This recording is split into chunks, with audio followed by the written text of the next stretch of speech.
Thank you for listening to this podcast from TRE, Talk Radio Europe, your voice in Spain and around the world. For more information, please visit tre.radio. TRE in the afternoon. Presented by Hannah Murray. Good afternoon. You are now listening to Men Talk. It's just gone 5:05. With me in the studio today is Russell Hood, Bill Blenkarn and Ben Kavanagh. Hello. Hello. Hi. Thank you all for coming in. If you're listening at home and you'd like to get involved, you absolutely can. Here's how. To contact TRE, please call 952 78 4000. Email studio@tre.radio. Send us a WhatsApp on +34 645 99 67 95. What a beautiful day. It's a wonderful life. Now, I always like it when I find an article about food because I think it's a great way to start to talk about food because we all like food. Yep. So we all have an opinion on food. Takeaways, particularly. Apparently, takeaways are replacing pub and restaurant meals following a cultural shift during the pandemic. Adults consumed up to 74% more calories from takeaways as lockdowns saw families turn to the likes of Deliveroo. This is in the UK, obviously. While this has fallen slightly since hospitality venues reopened, calorie intake remains 48% above pre-pandemic levels. So come on, let's be honest.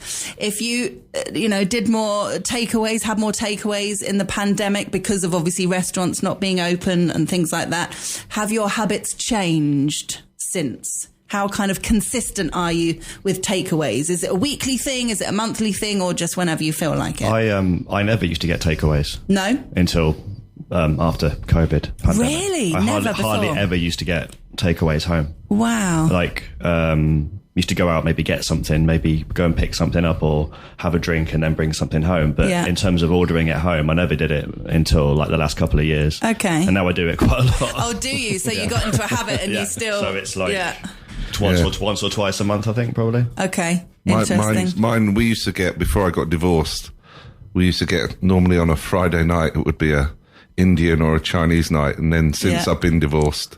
Well, I mean, if your listeners could see me now, they'd probably understand that I do enjoy takeaways a lot. And I think also living here, sitting outside and, it's nice to enjoy some comfort food. Yeah, definitely. We got into a habit during, I guess it must have been during lockdown, around that kind of time, of having an Indian takeaway every Sunday. That was our thing we did on a Sunday. and then we kind of got to the stage where we were like, oh, I feel like we're putting on a little bit of weight here. So we stopped doing that. So it's not a regular thing at all. It's just whenever, and it probably on average once a month, maybe less than that even. I think I found that during lockdown, I got takeaways less because we were so busy staying at home that going out shopping was one of the few little pleasures you had. That's true, actually. It was, wasn't it? Or if it was possible, because of where I live, I was allowed to cross into Cadiz. So that was a really exciting experience, going through the police checkpoints, going to the supermarket and then coming home and cooking it all. So I only got back into takeaways after. But even now it's just like once in a blue moon. It's true, isn't it? We forget that, how exciting it was to go to a supermarket, and even more exciting if you saw someone you knew. It was like, hi, how are you doing? What are you doing? I could plan to meet there. Yes, that was the thing. With masks on, of course. Like you were doing something wrong. Yeah, let's meet in aisle 3. Yeah, it was. I remember my, because I was still coming to work, because I had what did they used to call it? I was an essential worker coming to the radio, but my husband didn't. And I remember the first time he took the bins out, he actually took a little video because it was like really exciting. I mean, it's just so weird looking back, isn't it? These things that were now so normal. Yeah. Yeah, took the bins out, and he posted his video on Facebook, and people were commenting. It was so pathetic. It's ridiculous, but it was exciting. Okay. So from takeaways to afternoon tea. It may be perceived as a bygone quirk of old-fashioned British quaintness, but it appears afternoon tea is seeing a resurgence thanks to younger fans. The article talks about that it's probably quite an Instagrammable experience, going with the pretty teapots and all of that. But it's a big thing. I wondered how you felt about afternoon tea, if you've had one. Love it. Times? Yeah. Absolutely love it. Okay. Yeah. But I go to a place where they don't bother doing tea. It's either unlimited Prosecco or beer. Or for me, because I've had the Prosecco too much. But it's great, it's very social. You're outside. I only do the savoury stuff, as I've said to you before. I don't like sweet stuff. So everybody else gets my cakes and I get their sandwiches and pastries. Brilliant. And as much Prosecco or beer as I can put away. Fabulous. Love it. So you wouldn't necessarily just do it for a special occasion. It would just be... Well, if a place is hosting it, a crowd of us will usually get together and go to one. Okay. So, yeah, it's great fun. I think it's also, when you think about the venues, the hotels in London, like the Savoy and places like that, it's actually a destination afternoon, and it is very Instagrammable, right? Where they've got cream tea, they've got the scones, they've got, look at me, here I am at the Savoy, and... It's very expensive, though. When you work it out, you think, okay, I'm drinking tea and eating cucumber sandwiches and spending about £90 for the privilege. I mean, it can be really... In London, I'm talking about, in these nice hotels, they're crazy expensive. And when you think about what you're getting, you need to really love it to want to do it. I think that kind of appeals to the people you're talking about as well, because... if you can show that you're doing it, it's kind of like an opulence to it, isn't there? Yeah. And Instagram loves all that stuff. Oh, yeah. Yeah, and it's also doing something different to the norm, all the ladies lunching, or I can't see a load of guys going out for cream tea afternoons, if I'm honest, but I might have got that wrong. But it's just something different from the norm. And I don't think, in a lot of instances, the price really comes into it. It's just something different to do. It's a day out. Yeah. Yeah.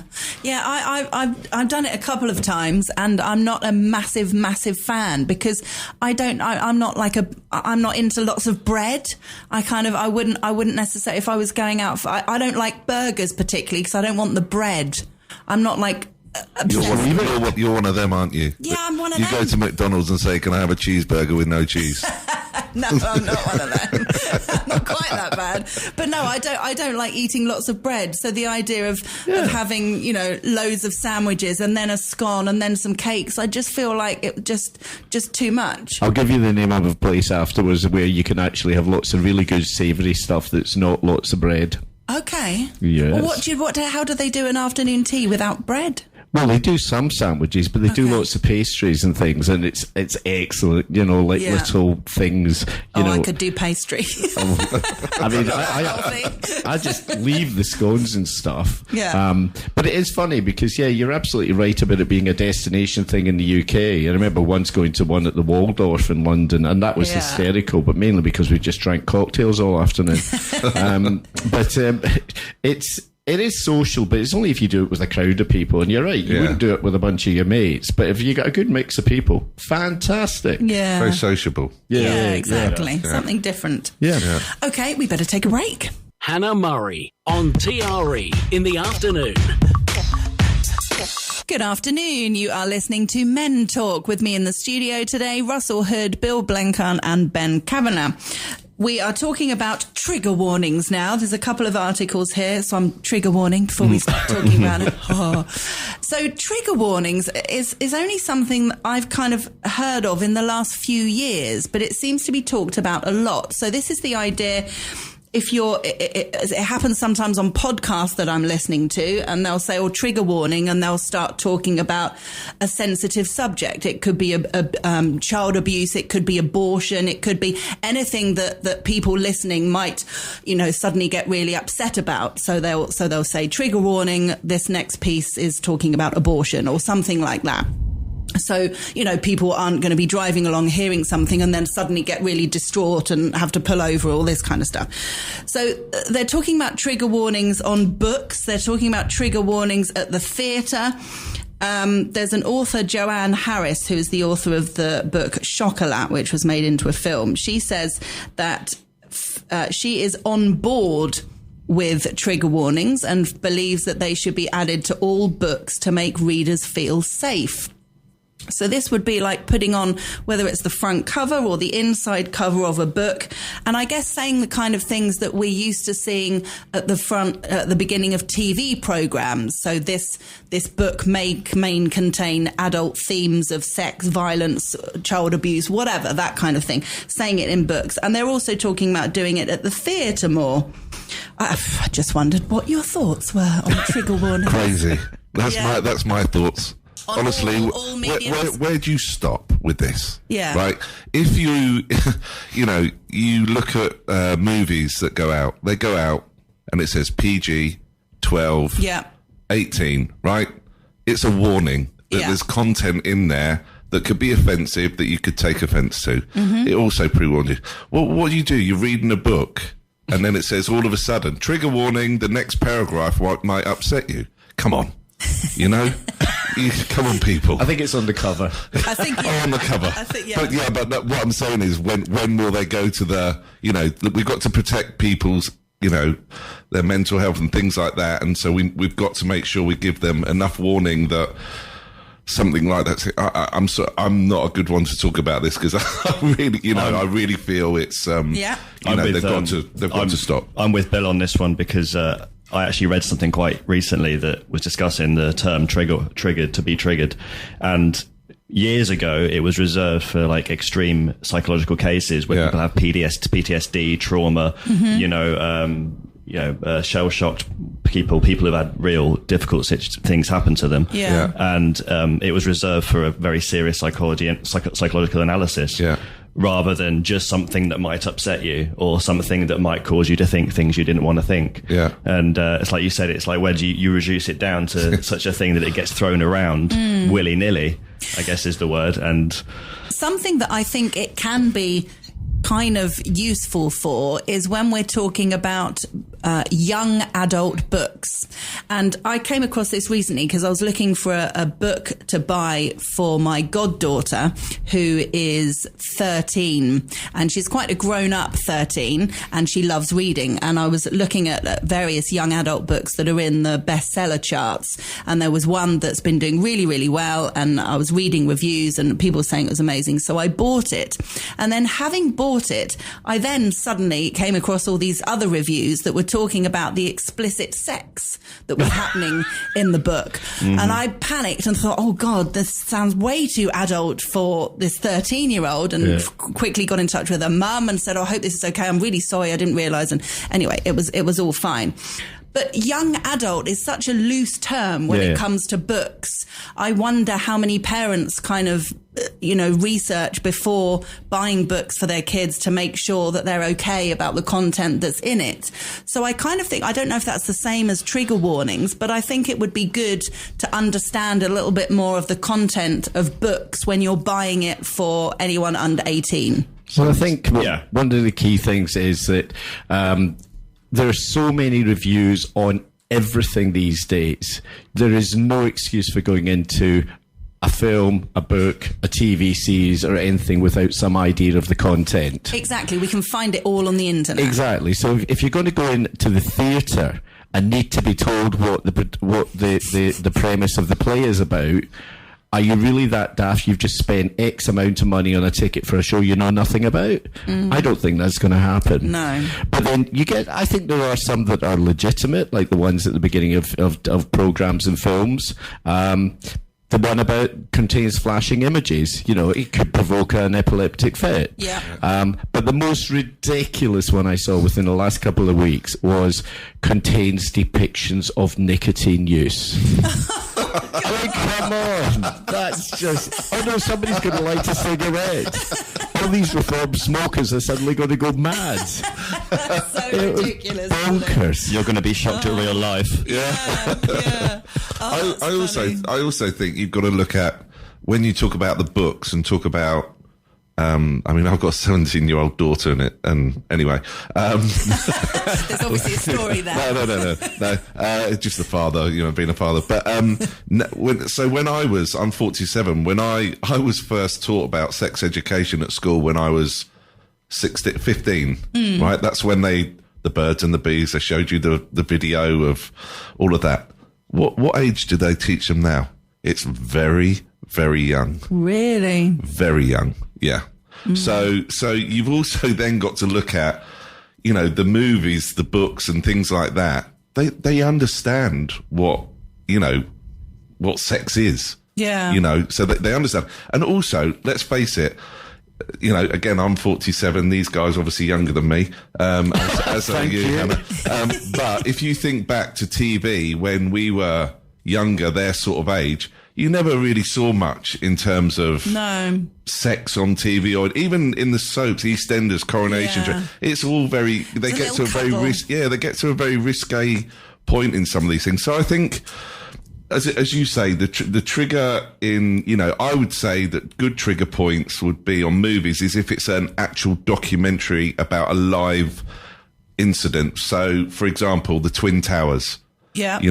That warning, we're going to warn you. This happened in real life and to real people. So it can, that I understand. For the rest of it, come on, stop being. We're not also there's a difference when you're talking about under 18s and young people. Yeah. That's a whole different thing altogether. Yeah, it is, isn't it? And of course, filmed media is very different because, it needs to have a warning, because once you've seen it, you can't unsee it. If you're reading a book and it's getting a little bit, you're not too sure, you can always put it down. You're not going to necessarily carry on reading if you think it's going somewhere you're not going to like. Yeah. I mean, I also have done, Children with Cancer UK's charity event in London. And obviously, I'm sure you've all been to a ball like this, but, at the end, you play a video, which is really hard-hitting, which gets people to put their hands in their pockets. Yeah. Now, this would mean, in a way, they're saying to me, I should now put something up to say the next video you're about to see can cause. Of course they know. They're there to support. They know what it's about. They know what's coming. So again, I just think society's got to stop allowing people to kind of, every time something like this comes up, that they don't jump on it and try and make something of it. Well, there needs to be a degree of common sense. You're absolutely right about that. And it does take a kind of arbiter, but who is the arbiter of what goes out? But if you look back, and I'm a good deal older than you. Don't believe it. Thank you. You look at what's on TV in standard advertising any time now. Yeah. Now, I compare that with what was in TV when I was a teenager. The amount of stuff that gets advertised now, which we just take for granted, it's perfectly normal, feminine hygiene products, that was never advertised. Contraceptives, that was never advertised. Everything down these lines, it's all fair game now, and it's quite normal. Why shouldn't it be? But that's changed. So, of course, awareness, mixing the 2 points about the young people and what they're exposed to, that all happens from a much earlier age, and I'm sure I don't have kids. I've got cats, but luckily they don't ask me any questions. But I'm sure kids are asking questions at a much younger age as well. So, but back to the trigger warnings, apply a degree of common sense. Yeah. But also anything to do with the arts, we should also say that it's meant to expand our horizons and challenge the viewpoint. So perhaps we should be open to things that we may not be entirely comfortable with, to see if it changes our viewpoint. That's a great point, actually. Yeah, for sure. They were talking about in this theatre article that there were trigger warnings for audiences watching a play of Julius Caesar, saying that there will be the use of stage blood. Dun, dun, dun. What, are people going to be upset seeing stage blood? Or do they need to know, don't worry, we haven't actually stabbed this guy. This is stage blood. It's not his real blood. He's not actually dead. No actor was hurt in this scene. Yeah, exactly. He dies every night. Exactly. That's just madness. Okay. So this is talking about 9 to 5. Dolly Parton sang that working 9 to 5 was all taking and no giving, but traditional hours might actually be good for you. There was a study that was done. The striking results were seen that those who had stable work hours, as in 9 to 5, in their 20s and then transitioned to more volatile hours in their 30s, basically made people, their work schedules giving them poor sleep, fatigue, emotional exhaustion, leading to health issues. So do you know, my answer to that straight away, one of these, mobile phone. Because if you think back to the traditional 9 to 5, and has there been a 9 to 5? When was I don't know when I've ever worked 9 to 5. I actually haven't much, really, to be honest. But the you know, for me, the problem is, well, certainly in my industry, I'm accessible all the time because, you know, people want to call me when they've finished work or whatever, or they're in a different part of the world. But we never had mobile phones or emails, really. Yeah. So back then, 9 to 5 really kind of meant 9 to 5. There was no other way of communicating with somebody unless you rang them on the old, you know, dial-up phone. Whereas now, society is such that I don't think you ever stop working, do you? I mean, it's do you ever very switch difficult. It is very difficult. And this is something I do know quite a bit about, funnily enough, because I run a small recruitment consultancy. Now, most of the roles that we get in will be 9 to 5, 5:30 or 6. So these more and more companies have introduced a degree of flexibility, but these are fairly classic office roles. But there'll be core hours, say maybe 10 to 4, that have to be covered, but people can start whenever they want before that and finish whenever they want after that, so long as they do a certain number of hours a week. But the big thing we saw with the pandemic again was people lost that routine and they were starting to work from home more. But what was actually happening was people were starting earlier because they weren't commuting. So they were actually starting at 8 o'clock instead of 9. And they were frequently running on till 7, 8 in the evening because, well, there was nothing else to do. Yeah, why and not? So people were working longer hours. Companies were getting a lot more bang for the buck. This is the downside that people don't see when they talk about getting people back into the office. So companies were benefiting big time from this. Because that structure had gone. And a lot of people rely on that structure because it's, oh yes, get out of the office at a certain time. Like you, I'm accessible anytime. Small business owner, you have to be.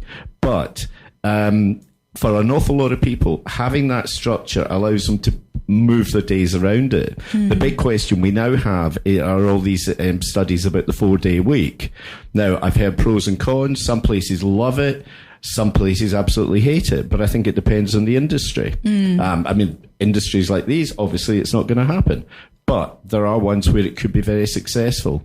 So I'm kind of on the side that it's on its way out, but it will always have a place. You know, the standard 9 to 5 structure in some form or other. Yeah. Have you ever worked 9 to 5, Ben? Not really, no. That's why Ben's got hair and it's... You know, I was just thinking as to what the actual article said there, because I think what it says is people who transition from doing 9 to 5 to doing more regular jobs, they experience all these symptoms, right? Yeah. But it's funny because I've always worked nights in the main, and I found it messed me up when I went to 9 to 5. If I was getting up in the mornings and working all day, it was ruining me. Whereas if I'm active all night and just relaxing all day, that's my normal kind of rhythm, you know. So it's interesting. It's almost like we are adaptable enough to do this stuff, but there has to be a consistency to it, and you have to have your own routine, whatever that may be. Consistency, absolutely. Routine. I think that's the healthiest thing. And I also think that, as you were saying, you know, that when we went into the pandemic, you know, before pandemic, somebody says, I want to work from home tomorrow. Really? Why do you want to? Absolutely. Right, no, you're not working from home tomorrow. Now, all of a sudden, everybody's working from home. And as you say, all of it, you know, they're going, wow, we've got more sales coming in with, you know, that's been done. You know what? Let's not. And in actual fact, the companies, it flipped back on them and them saying, why do we need this huge office space? Exactly. We don't need this anymore. Let's get rid of it. So I think there's a balance that needs to be found, because I do think it can affect your mental health if you're not going into an office for certain periods amount of time. And definitely, you know, but I think there will be a bigger growth in office spaces where it's like a shared environment for people sure. to go to. So, but if people are used to going into an office and, you know, doing their job and interacting with the other staff, then being at home on your own and not having, you might be able to get more work done, but not having that interaction. Well, it's that social interaction that's one of the key things, because it's one of the hidden benefits of having people working together. Yeah. Because out of that interaction, new ideas very often will come, and people will find new ways of doing things, or somebody will suggest something, somebody will trigger something, you know, and suddenly, it's like we've got something else we can look at, whereas people working in a vacuum on their own, you know, don't have that interaction, are not able to bounce off. So finding that balance, it's like exactly what you said, you know, finding the structure that works well, because some people love working on their own, but they begin to become more hermit-like. Yeah, you know? absolutely. And it's, when I first came out of lockdown, I found it very strange going anywhere where there were crowds of people. And in fact, it made me a bit nervous because I just wasn't used to it for 2 years. It's odd. I still can't go to La Cañada. You know? Serious? I just don't like it, actually. Yeah. Brilliant. We better take another break. Hannah Murray. TRE in the afternoon. Good afternoon. You are listening to Men Talk with me in the studio today, Russell Hood, Bill Blencarn and Ben Kavanagh. There is a piece about anger. I thought this was really interesting. Going for a run, taking a few deep breaths, or even screaming into a pillow are tried and tested strategies for coping with anger. But the best thing to do could be to write down your reaction on paper and then throw it away, according to research. So in your experience of life, what are your best ways of expressing anger and getting over anger? What would you generally do? And do you think writing it down would help? I mean, I would go with a bottle of Rioja. I'm not going to lie. I mean, fair enough. Writing it down would just infuriate me more. You reckon? Well, you got to find a pen for a start. Well, exactly. Yeah, exactly. No, I just, for me, either go for a walk and try and clear it out my head. But typically, I just have a drink. I mean, it's just a way of chilling out. Yeah, fair enough. Nice right boot through something nearby usually does the trick. Let's not stand near Ben when he's angry then. No, I think the idea of going for a walk is a great idea, but I get the idea that writing it down can be quite cathartic, and actually if you start putting it down, and especially if you put down what you think of the person that's angered you, assuming it's a person, and you put everything down, but you would never be able to say it to their face, you know, that can be quite cathartic. And then maybe burn it, don't just chuck it away in case somebody finds it. Yes, exactly. Well, it kind of makes sense to me. I don't know if I could be bothered writing it all down, but I certainly think voicing my thoughts and opinion to a trusted person, to family member, husband, best friend, whatever, that kind of helps me. I think to be able to express any kind of emotion. If you're sad, have a cry. If you're happy, have a dance. You know, whatever. If you're feeling any type of way, I personally get huge benefits of just expressing it and then being able to move on afterwards, whether that's sadness, happiness, or anger. Bizarrely, I think you can express it to no one as well. I think That's if you just say it just to yourself. Saying it out loud, I also, at the moment, I am looking for one, but a dog. Okay, having a dog. Talking to the dog. That's a great idea. Because you know, he's not going to say anything. He's not going to say anything. And, he won't judge you. No. You can't say anything back. So I just, and then go for a walk with the dog. Yeah, perfect. Exactly. Yeah, definitely. Like that. Okay. Hair we're talking about now. Half of British men admit basing their hairstyle on celebrities' styles. A poll for a health platform, Hims, found that 48% wanted to look like stars, with David Beckham, Brad Pitt and Ryan Reynolds being some of the most popular ones. So does this make sense? Have you over the years gone with like a picture and saying, I want it looking a bit like that? I confess when I was 17, so it's going to be before a lot of your time, I went into Inverness and got a Kevin Keegan perm. Oh, excellent. Wow. Now, I was living in the Highlands. Brilliant. I'd love to see a picture of that. Yeah, luckily none exist.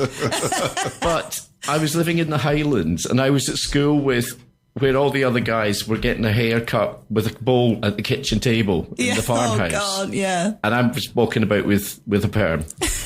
So you stood out. I stood out, unfortunately. Unfortunately, my mother was a teacher at the same school. She was very embarrassed because I had a beard and moustache as well, and everybody thought I was a supply teacher. Anyway. Fabulous. But since then, no. No, fair enough. Absolutely not. Ben? No, nothing. You never thought about that? No. Maybe passively, maybe without really knowing it. I think probably we do get influenced by these things subconsciously. Yeah, but I think so. I never but you specifically wouldn't gone, say I want that haircut. No. No, okay. No. Bill? Well, the fact that I have no hair. I'd just like to point that out to your viewers.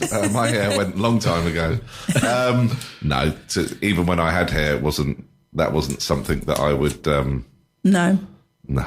It's funny, isn't it? Because it says like over 50% of men, but... How old are they? Yeah. Hipsters? Yeah. Gen Z? Yeah, maybe. It doesn't mention age. Okay, this is a fascinating one. Manners. Manners may maketh man, but most I can't speak now. Blah, blah, blah. But most youngsters now think traditional table etiquette is outdated. Some 60% of those aged 12 to 27 think table manners are no longer important. More than 3/4 said they don't care about elbows at the table, while more than half think it's unimportant which way round a knife and fork are held. It's not just youngsters as well. 54% of Britons of all ages thought that table manners are a thing of the past. No. I massively disagree. No, disagree completely. Yeah. I 100% disagree. And I tell you why.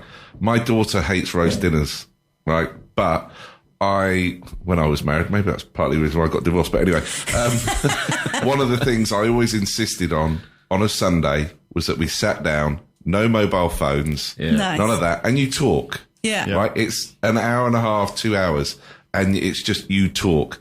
And, I think it's not only those traditions, but, when I came home from school, the first thing I had to do was clean my shoes. So there's lots of traditions I think people look beyond, but for me, the table manners, don't put your it's rude. These are the things that we've let slip. Yeah. I would disagree with the elbows bit. Because I do. I find myself doing elbows on tables sometimes, and I think to myself, I shouldn't do this. And then I think, everybody why? else does as well. Yeah, why? Yeah. I get some manners can be explained. Yeah. And eating with your mouth full, for example, that's not eating with your mouth, talking with your mouth full. Yeah. If you're talking, you've got loads of food in your mouth, it doesn't look very nice. So that kind of makes sense to me as to why it's not a great thing to do in front of people. But having a chat and kind of, casual. I don't mean like necessarily sitting massively with your elbows on the table. Yeah. But sometimes with your, is that the same? Arms rested on the table, or is it specifically elbows? I think if you've eaten and you're sat and whatever, then I'll you lean on the table. You do, don't you? That's what I mean. But I can't lean, and it's not possible. No. Oh, I don't know. I mean, I can quite happily sort of do that and using a fork or whatever. But it depends on the company as well. Because if you're in a formal setting, I would feel very uncomfortable if somebody was being very uncouth and lack of manners. But this is why it's important that it's taught. I don't believe that every household needs to obey them all the time. No. That's but true. you need to teach them so that when you're in a different situation, you don't give yourself away as being a Luddite. Yeah. How many children or teenagers look at the table setting and go, why have I got 3 forks? Why have I got 2 knives? Because they've not been taught. It's about education, isn't it? Like you say, it's an education. Yeah. And to have the knife and forks around the right way, I mean, isn't that just Obvious. makes sense? Yeah. Yeah, because it's a thing that we all know. Everybody knows where they go. Yeah. But I come face to face with people's etiquette on a daily basis at work, and you can tell when there are families who just haven't been taught by the previous generation how to behave in a certain situation. Yeah. And table manners is just one example, obviously. Yeah. But when you're a staff member and you're trying to negotiate these people who don't know how they're meant to be acting, you're kind of dealing with sort of bedlam. It's chaos. Yes. Because not everyone, I mean, I was always taught, for example, before you call the waiter, make sure everyone knows what they're ordering. But people don't do that. Right. People just call you over when they think what they want. Yeah, and then you're standing there waiting while everyone... And it just inconveniences everybody else around you. And this is why it's important to know how to do things. Yeah, definitely. And I think your point about the mobile phones at a table, I'm aghast when I walk in somewhere and you see... whether it's a family or a group of 4 people, and everybody's like that, looking at the phones, and nobody's interacting with each other. Yeah. What's that about? Why bother sitting down and having dinner together? Yeah. Well, I curse the QR codes, because the menus, because that happens all the time. Whenever my husband and I are out, I say this every time it comes up on this show, but just because it's a new group of people, when you have to look at your phone to get the menu, the 2 of us will be out for dinner and we'll both be looking at our phones, and I feel the need. I can feel like people in the restaurant. They've got nothing to say to each other anymore. Yeah. You can feel, and I feel like going, no, we're fine. We're just looking at the menu. Looking at the menu. All good here. Paper menus. Because it looks like you. Yeah. It's annoying. Go back to paper menus. We don't need QR menus anymore. Definitely. Right, last ad break. Hannah Murray, TRE in the afternoon. Good afternoon. Welcome to the last part of today's Men Talk. With me in the studio today, Russell Hood, Bill Blenken and Ben Kavanagh. Okay, here we go. Children questioning their gender should not be locked into radical medical treatment, a landmark report is expected to recommend. This came out this week. Last month, NHS England announced a ban on GPs prescribing puberty blockers, which pause physical changes in youngsters such as breast development and facial hair growth. To be honest, could never believe that this was actually okay, but they've stopped that now. And they're basically going back to basics and saying, before giving children any kind of treatment, whether it's surgical or pills, they should talk to them first. Which, is kind of revolutionary, isn't it? Which, again, kind of seems really obvious to me and really dangerous that they were ever doing it the opposite way. Well, I had no idea that they were doing it the opposite way. It's news to me, yeah. You just kind of make the assumption that of something of this magnitude would actually be discussed. Yeah. Because, I take the view that anybody under 30 is a child anyway. So the idea that anybody under 15 should be...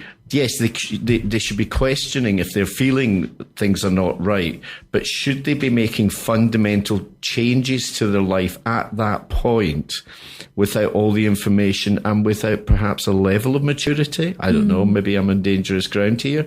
I think there's got to be enormous psychological intervention before you start prescribing young people, Absolutely. Medical things or anything like that. Obviously you don't grow up. Like Russell rightly said, you're still can be quite young until you're 30. You're still learning. You're still working out what's what about everything in life. And to have things so fundamentally change at such a young age when you're still developing is bizarre. I think it's crazy. And I get that. I absolutely understand and respect that some children, adults, teenagers, whatever, can 100% feel like they've been born into the wrong body. Yeah. They've been born a female, but they don't feel like a female, and they want to transition and become a man. I absolutely get that that's a thing. I'm not saying that it's not, but kids, I guess, can feel like that and then change their minds. And that's obviously the worrying thing. There was a time when I was growing up, I didn't have many female friends. I used to hang out with the boys playing football. I used to play with Transformers instead of dolls. And, who knows? If someone said to me, why don't you take this pill and you could be a boy? I might have gone, okay, cool. I'd love to be a boy. But when I absolutely didn't really want to be a boy, it was just a phase of my life when I preferred hanging out with boys and doing boy things. But I think there's a much bigger issue than this. Yeah. And I think the confusion here, and no, they shouldn't, like you say. It doesn't make any sense whatsoever to be prescribing pills before they've gone through a psychoanalysis or whatever you would call it.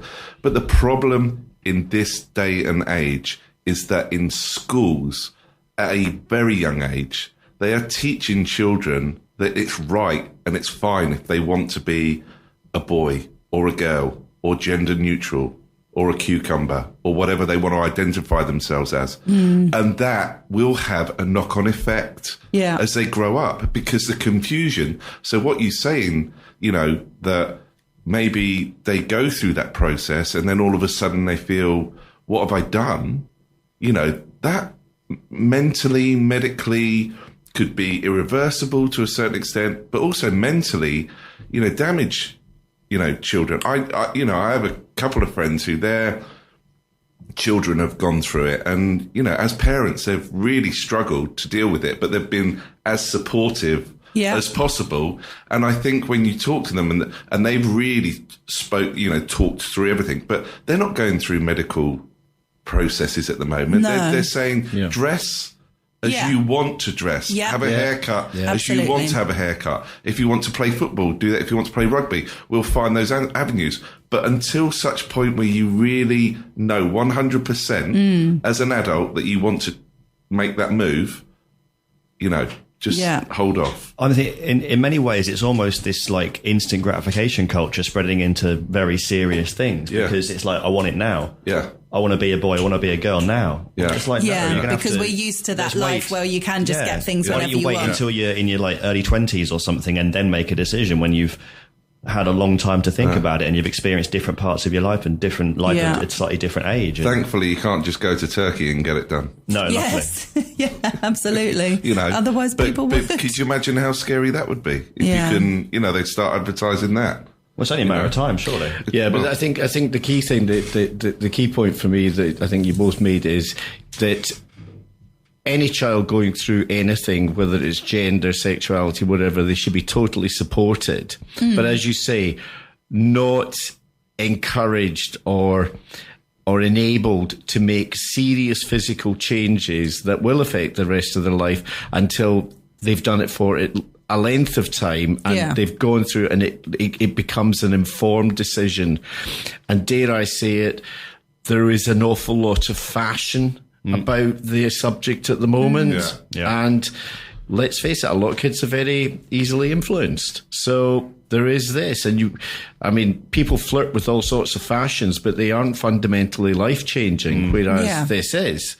So I think there has to be a lot more talk about it. And I know a lot of, you see a lot of activism around all areas like this, where they say, well, you're blocking their development, but actually just saying, make sure it is actually their genuine development. Just have a bit of patience. Yeah.